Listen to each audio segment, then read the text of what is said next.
Hello students, আমি আবির এবং আচার্যর আজকের ক্লাসে আমরা আলোচনা করব দশম শ্রেণীর ইতিহাস বিষয়ের তৃতীয় অধ্যায় প্রতিরোধ ও বিদ্রোহ, বৈশিষ্ট্য ও পর্যালোচনা নিয়ে।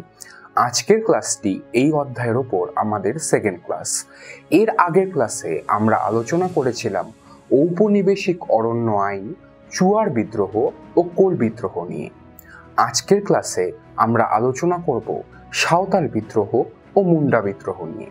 তাহলে চলো দেরি না করে আজকের ক্লাসটি শুরু করা যাক। আজকের ক্লাসে আমাদের আলোচনার প্রথম বিষয় সাঁওতাল বিদ্রোহ।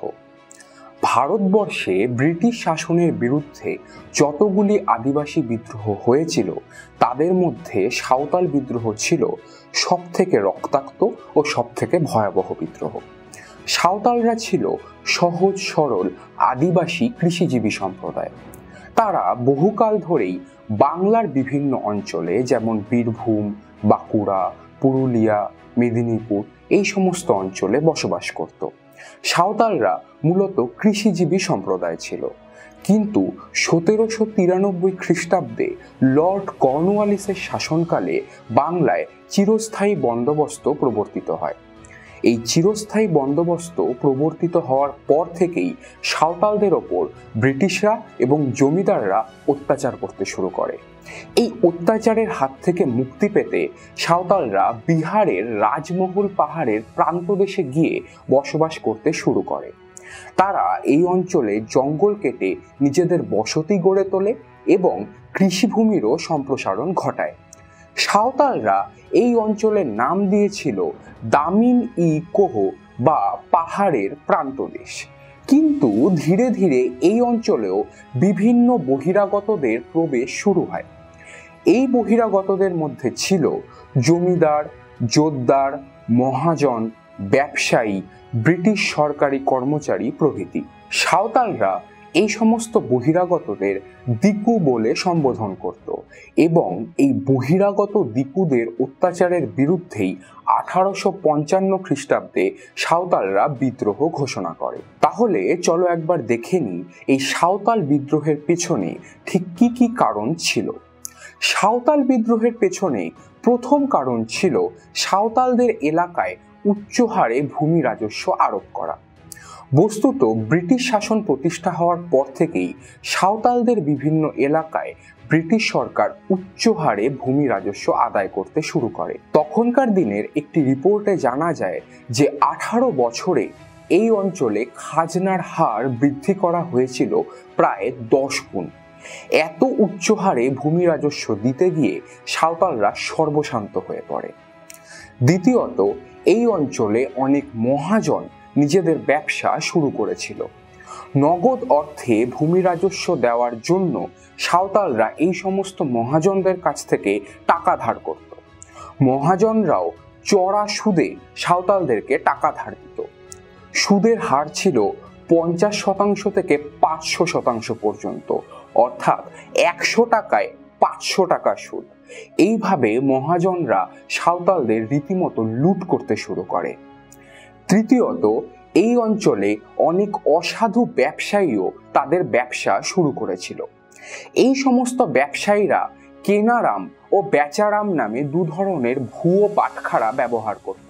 এই বাটখারাগুলি ব্যবহার করে ব্যবসায়ীরা সাঁওতালদের কাছ থেকে জিনিসপত্র কেনার সময় কম দামে অনেক বেশি জিনিসপত্র কিনে নিত। অপরদিকে সাঁওতালদেরকে জিনিসপত্র বিক্রি করার সময় তারা বেশি দামে অনেক কম জিনিস সাঁওতালদের বিক্রি করত। এইভাবে এই সমস্ত অসাধু ব্যবসায়ীরা দিনের পর দিন সাঁওতালদের ঠকিয়ে আসছিল। চতুর্থত, লর্ড ডালহাউসির শাসনকালে সাঁওতালদের অধ্যুষিত এই অঞ্চলে রেল লাইন পাতার কাজ শুরু হয়। রেলের ঠিকাদার এবং অন্যান্য সরকারি কর্মচারীরা সাঁওতালদের দিয়ে বেগার খাটাতো। তাদের বাড়ির হাঁস মুরগিও জোর জবরদস্তি কেড়ে নিত এবং কখনো কখনো সাঁওতাল নারীদের সম্মানহানি পর্যন্ত করত।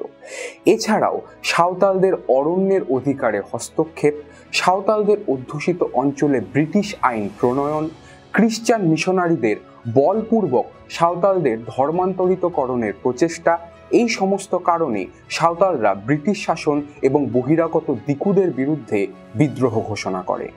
1855 খ্রিস্টাব্দের 30শে জুন সিধু ও কানু নামে দুজন সাঁওতাল নেতার ডাকে 10,000 সাঁওতাল ভাগনাডিহির মাঠে জড়ো হয় এবং এই দিনটি থেকেই সাঁওতাল বিদ্রোহের সূচনা হয়, যা ইতিহাসে হুল নামে পরিচিত। সাঁওতাল বিদ্রোহের অপর কয়েকজন উল্লেখযোগ্য নেতা ছিলেন চাঁদ, ভৈরব, ডোমন মাঝি, কালো প্রামাণিক প্রভৃতি। সাঁওতালরা স্বাধীন সাঁওতাল রাজ্য প্রতিষ্ঠার ডাক দেয় এবং তারা এই সমস্ত বহিরাগত দিকুদেরকে আক্রমণ করে। সেই অঞ্চলের একজন কুখ্যাত মহাজন কেনারাম ভগত এবং একজন অত্যাচারী দারোগা মহেশলাল দত্তকে সাঁওতালরা খুন করেছিল। এছাড়াও অনেক বহিরাগত দিকুদের বাড়ি, অফিসে সাঁওতালরা আগুন লাগিয়ে দেয়। এই অঞ্চলে ডাক ও রেল ব্যবস্থা সম্পূর্ণভাবে ভেঙে পড়েছিল। সাঁওতাল বিদ্রোহ এতটাই ব্যাপক আকার ধারণ করেছিল যে তা ছোটনাগপুরের এই অঞ্চলে ব্রিটিশ শাসনের ভিত কাঁপিয়ে দেয়। ব্রিটিশ সরকার এই সমস্ত সাঁওতাল বিদ্রোহীদের দমন করার জন্য নিজের সেনাবাহিনী পাঠিয়েছিল। এই সেনাবাহিনী নির্মমভাবে সাঁওতালদের দমন করে। প্রায় 23,000 সাঁওতালকে এ সময় হত্যা করা হয়। প্রচুর সাঁওতাল গ্রাম জ্বালিয়ে দেওয়া হয়েছিল। সিধু, কানু সহ অন্যান্য বিদ্রোহী সাঁওতাল নেতাদের এ সময় ফাঁসি দেওয়া হয়। এভাবে ব্রিটিশ সরকার নির্মম দমন নীতি প্রয়োগ করে সাঁওতাল বিদ্রোহ দমন করে। তবে সাঁওতাল বিদ্রোহকে ঐতিহাসিকরা একটি ব্যর্থ বিদ্রোহ বলে মেনে নিতে রাজি নন, কারণ সাঁওতাল বিদ্রোহের প্রভাব বাংলা ও বিহারের আদিবাসী অধ্যুষিত অঞ্চলে পড়েছিল।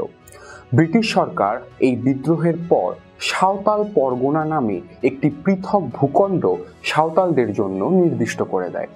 সাঁওতাল পরগনায় ভূমি রাজস্বের হার এবং সুদের হার নির্দিষ্ট করা হয়। এই অঞ্চলে মহাজনদের প্রবেশও নিষিদ্ধ করে দেওয়া হয়। এছাড়াও পরবর্তী জনগণনা থেকে সাঁওতালরা একটি পৃথক উপজাতির স্বীকৃতি পায়। তাই অধ্যাপক সুপ্রকাশ রায় সাঁওতাল বিদ্রোহকে মহাবিদ্রোহের অগ্রদূত বলেছিলেন, কারণ সাঁওতাল বিদ্রোহ শেষ হওয়ার কয়েক মাসের মধ্যেই মহাবিদ্রোহের সূচনা হয়েছিল। আজকের ক্লাসে আমাদের পরবর্তী আলোচনার বিষয় মুন্ডা বিদ্রোহ। 19 শতকের একদম শেষ ভাগে যে আদিবাসী বিদ্রোহ ব্রিটিশ শাসনকে চ্যালেঞ্জ ছুড়ে দিয়েছিল তা হলো মুন্ডা বিদ্রোহ। মুন্ডারা ভারতবর্ষের আদিমতম অধিবাসীদের মধ্যে একটি জনগোষ্ঠী। বহুকাল ধরেই তারা ছোটনাগপুর মালভূমি অঞ্চলের বিভিন্ন এলাকা যেমন রাঁচি, সিংভূম, মানভূম এই সমস্ত অঞ্চলে বসবাস করত।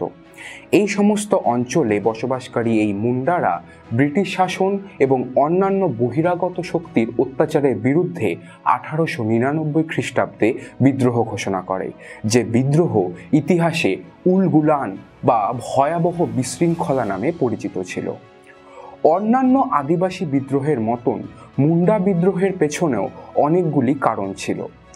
প্রথমত, ব্রিটিশ সরকারের পাশ করা ঔপনিবেশিক অরণ্য আইনের ফলে মুন্ডারা তাদের জল, জমি ও জঙ্গলের অধিকার হারিয়েছিল। শত শত বছর ধরে বন ও বনজ সম্পদের ওপর নির্ভরশীল মুন্ডারা এই ঔপনিবেশিক অরণ্য আইনের প্রভাবে তাদের জীবন ও জীবিকা হারিয়েছিল, তা বলাই বাহুল্য। দ্বিতীয়ত, অন্যান্য আদিবাসী সমাজের মতো মুন্ডাদেরও নিজস্ব সামাজিক রীতিনীতি, আইন কানুন ও বিচার ব্যবস্থা ছিল। কিন্তু ছোটনাগপুর মালভূমি অঞ্চল ব্রিটিশদের অধীনে আসার পর থেকেই ব্রিটিশরা এখানে নিজেদের নিয়মকানুন, আইন, আদালত, বিচার ব্যবস্থা প্রভৃতি গড়ে তোলে, যা মুন্ডাদের সামাজিক কাঠামোয় আঘাত এনেছিল।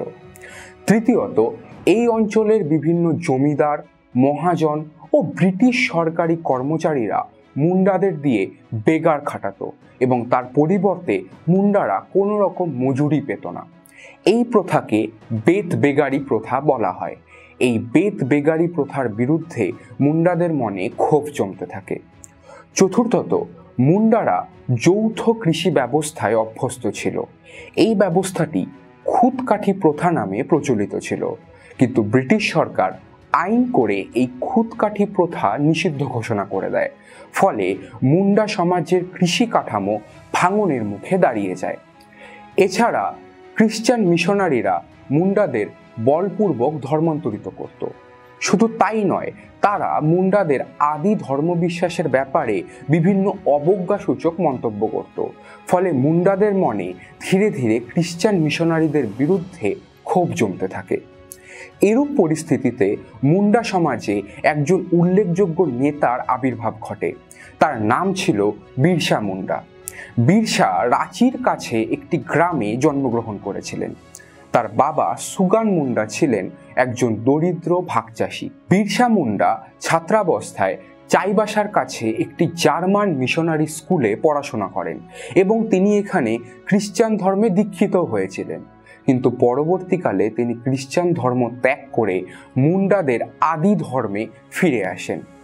মুন্ডা সমাজের অবক্ষয় বিরসাকে ব্যথিত করেছিল, তাই তিনি মুন্ডা সমাজে সংস্কার আন্দোলনের উদ্যোগ গ্রহণ করেন।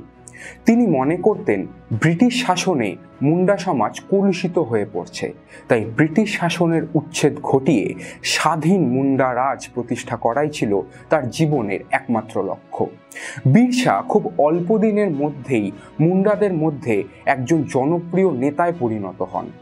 মুন্ডারা তাকে দেবতার অবতার বা ভগবান বলে অভিহিত করতে শুরু করে।